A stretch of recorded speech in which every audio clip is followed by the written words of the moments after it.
On the table, in the light of a big lamp with a red shade, he spread a piece of parchment, rather like a map. "This was made by Thror, your grandfather, Thorin," Gandalf said in answer to the dwarves' excited questions. "It is a plan of the mountain."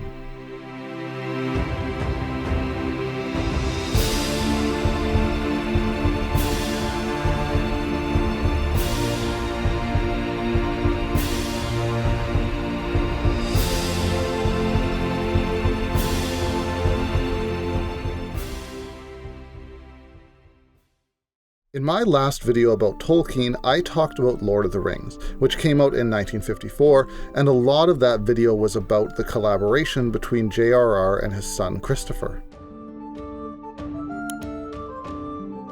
But before Lord of the Rings, of course, there was The Hobbit. Written when Christopher was only a small child and published in 1937, JRR was pretty much on his own for this one. And the beautiful maps and artwork he created for The Hobbit are so unique, so thematic and special that I think they deserve their own video. So here, we'll go back to these earlier maps made for this earlier book, a children's book, and look at how much they exemplify Tolkien's passion and talent for world building and immersive storytelling. The seeds of The Hobbit were sown long before Tolkien ever started writing the book itself. Just as The Hobbit was the predecessor of Lord of the Rings, Tolkien's own passion for history, myth, storytelling, and language were the root of his drive to write this fantasy tale. Tolkien wrote in a letter to his wife that he sometimes felt pretty silly working on his made-up languages, and he did that even while he was serving during World War I. Later, when he obtained the post of Professor of Anglo-Saxon at Oxford, his creative projects slowed down a bit, but they never stopped. In fact, the famous line, "In a hole in the ground there lived a hobbit," jumped out to Tolkien during this time, kind of out of nowhere. He also created one of the maps we'll look at shortly, Thror's map. He said that for some years this was all he did, a single line and the map. He wrote the entirety of The Hobbit while being a professor, whenever he could find moments between papers, lectures, faculty engagements, not to mention raising a family. It was mostly by chance that The Hobbit was published in the way it was. Tolkien had a draft that he was passing around a bit, and one of the people who got that draft showed it to publishers at Allen and Unwin, who decided to publish it after one of their sons said that he did like the story. This was all kind of amazing to Tolkien, who in his letters was always extraordinarily humble, even self-deprecating, and was always very open to suggestions and improvements. Nevertheless, he always sent along his ideas, and even a few illustrations which he wrote he was sure would be rejected, but as we know now, they weren't. Instead, the publishing house liked them, and so Tolkien made more, and ended up with way more illustrations than were ever published in editions of The Hobbit. The maps were part of this set of illustrations, and they're the only ones that are still published in every edition. The only edition where they weren't published was in 1942, after the stocks at Allen and Unwin were destroyed in a fire caused by bombing during World War II. Though Tolkien seems to have originally proposed making 5 different maps, just 2 were approved in the end, which Tolkien thought was reasonable anyway.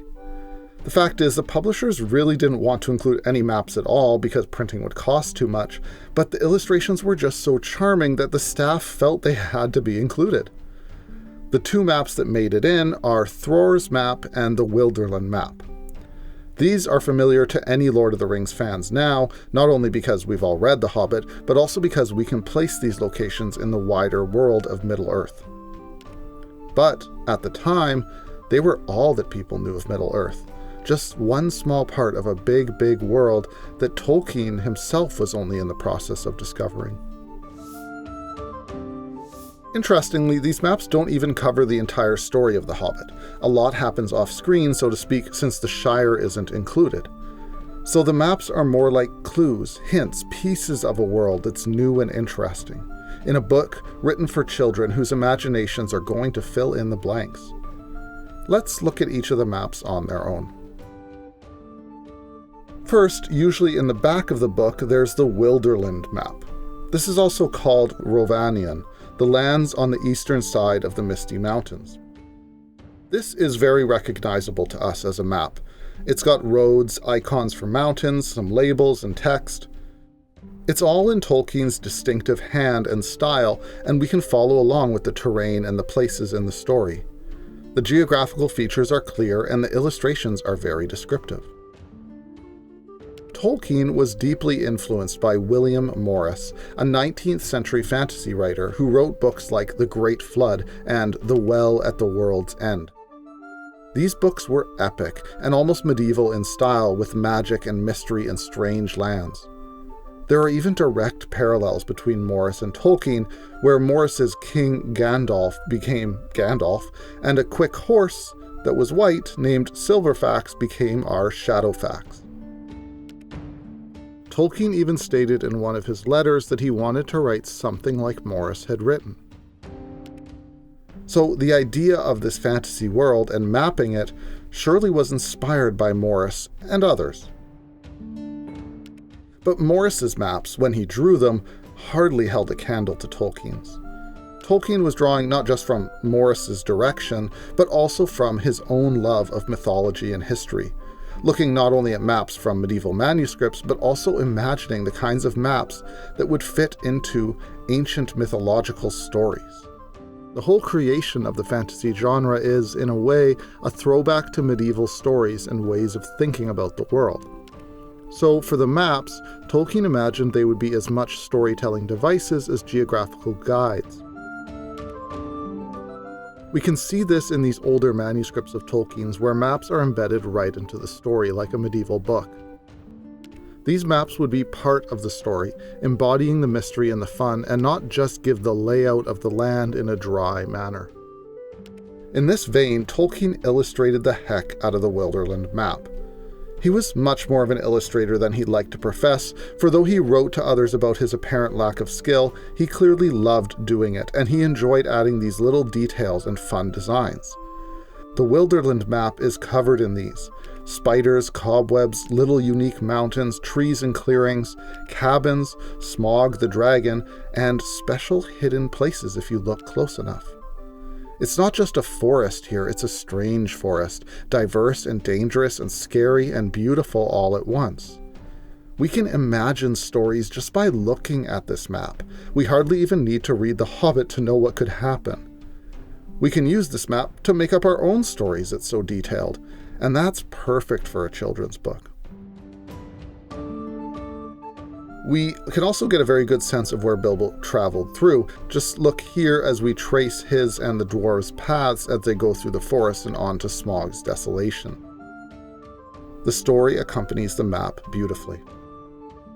This is a map that the characters in the book never have. It's just a map for us, the readers.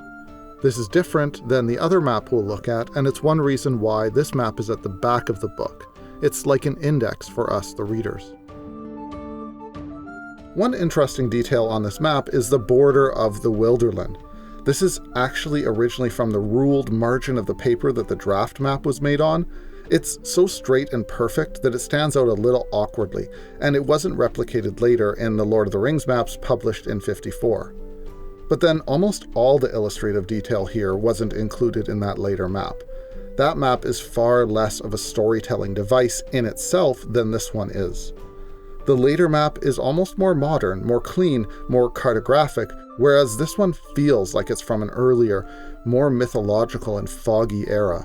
Dragons right on the map.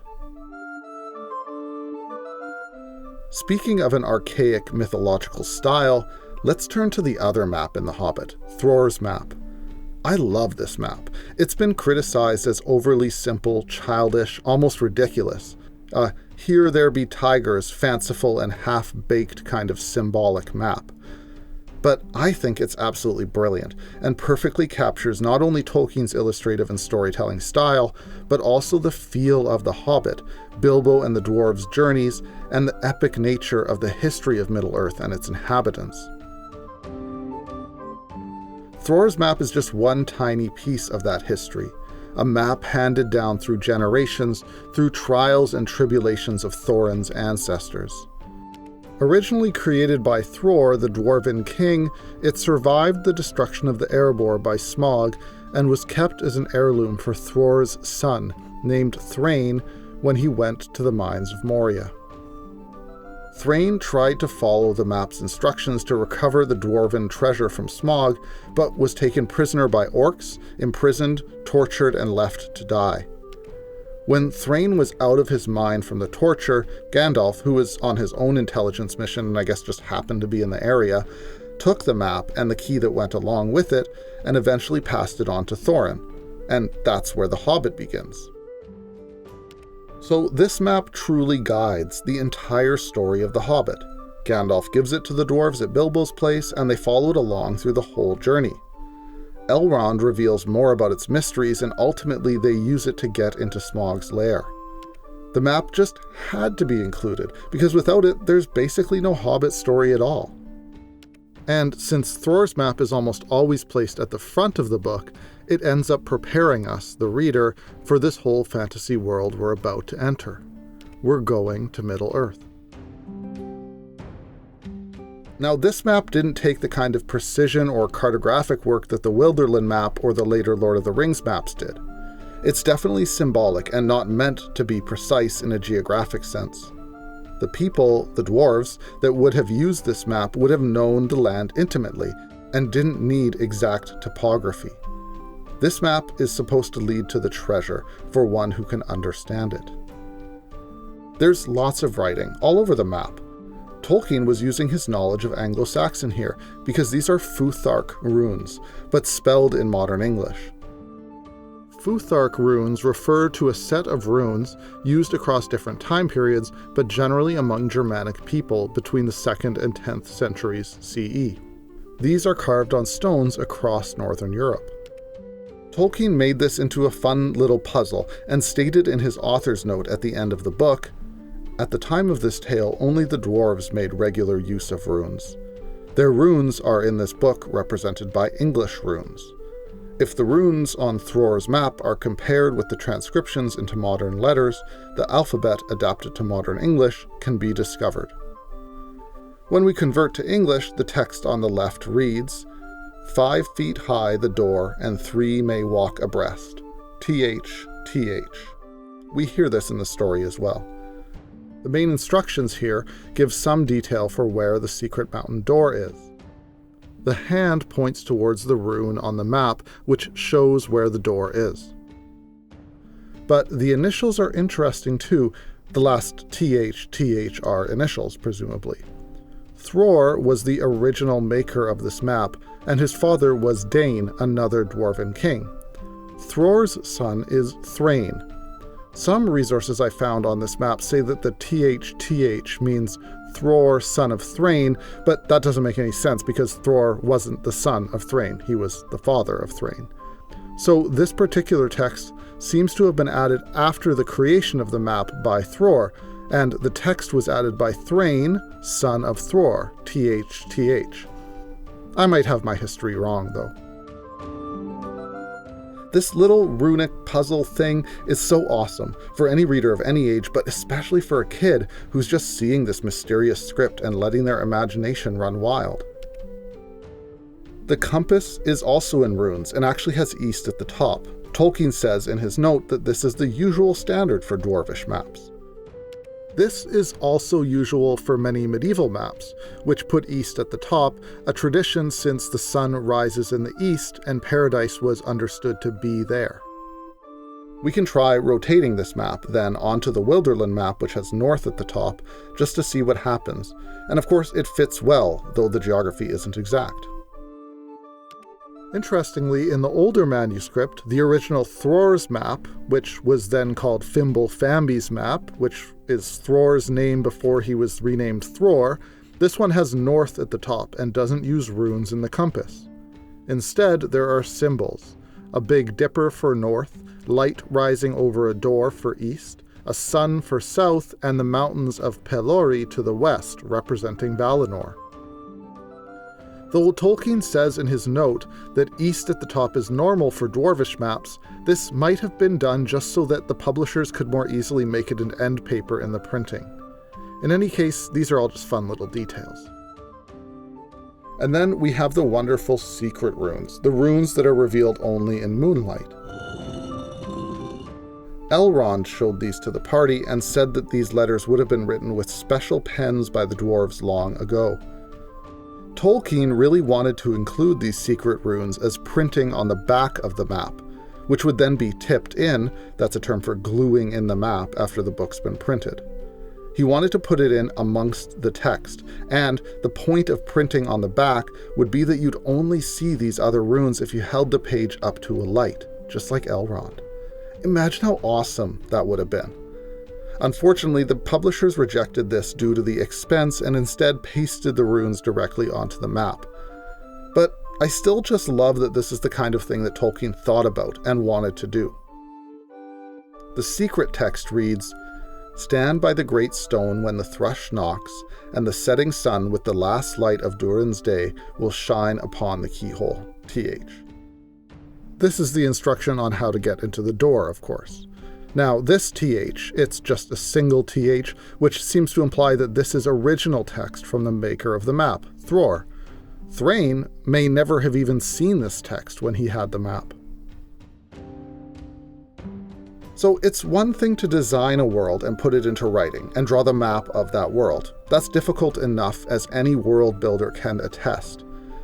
But to make this kind of symbolic treasure map, made in such a way that perfectly fits the culture and story of the Hobbit, the dwarven history, and the runic languages, this is incredible. This is an actual artifact from Middle-earth itself, and it's the only artifact that we have a direct replica of. None of the other maps, no illustrations, no texts are replicas, but this map comes straight out of Middle-earth.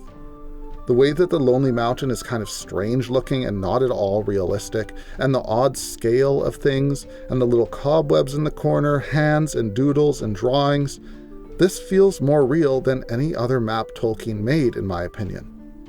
It's the least informative for visitors to Middle-earth like us, but then it wasn't made for us.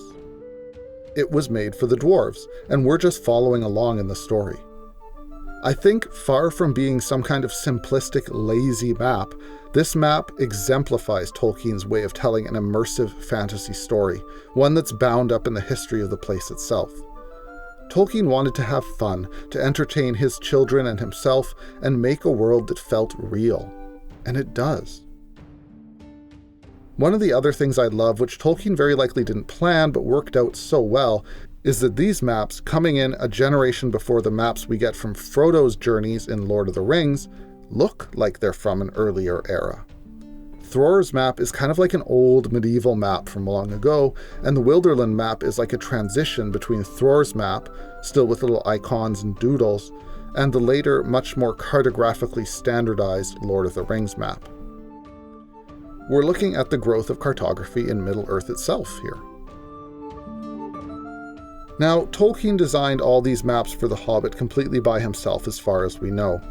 He did also include a lot of other beautiful art, some of which got published and some of which didn't, in the first versions of The Hobbit. He even designed the dust jacket.